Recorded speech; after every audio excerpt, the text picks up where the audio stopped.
ريجيكام وصل لتشكيلته الأساسية بعد معاناة، ماديكي وباتروس قدامه أحمد سالم، عبد الرؤوف وجان كلود وصندل. شوف باتروس أول ما يقطع الكرة بيعاين طوالي بيفتش الجناحين جان كلود أو أحمد سالم تخليهم في 1-على-1 وهم هيصنعوا الخطورة. خطوط متقاربة، ماديكي وباتروس عملوا ثبات للدفاع بعد دخوله مساتر.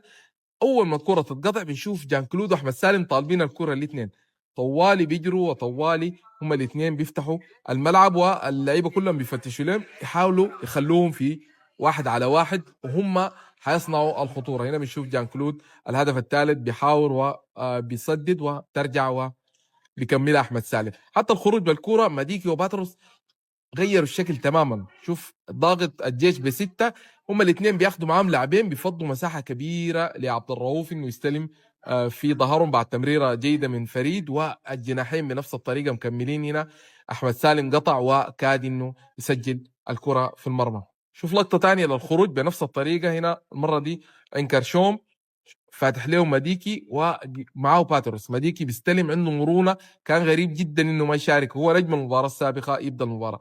كره طوالي بتتلعب لواحد من الجناحين، فسهل جدا عمليه الخروج، وبعد كده عكسيه كان ممكن تجي هدف من صندي. فده وضح للهلال الطريقه اللي حيطلع بها بالكره والطريقه اللي حيلعب بها برضه انه تقطع. احمد سالم كان نجم المباراه حقيقه، الشوط الثاني هو الدخل، ادى الحيويه، ادى المراوغه، هو اللي كان بيشيل الكره.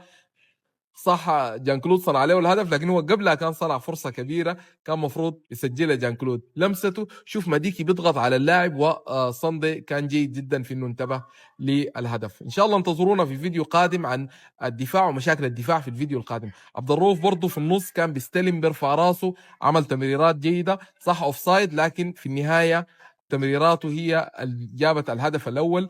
استلم وعمل تمريره اولى لصندي. برضو تحركاته على الاطراف اتكلمنا عليها من المباراه اللي فاتت، انه جيد جدا لما نطلع على الاجنحه، هو شكل الخطوره وسدد كره رجعت من الحارس عبد الرؤوف.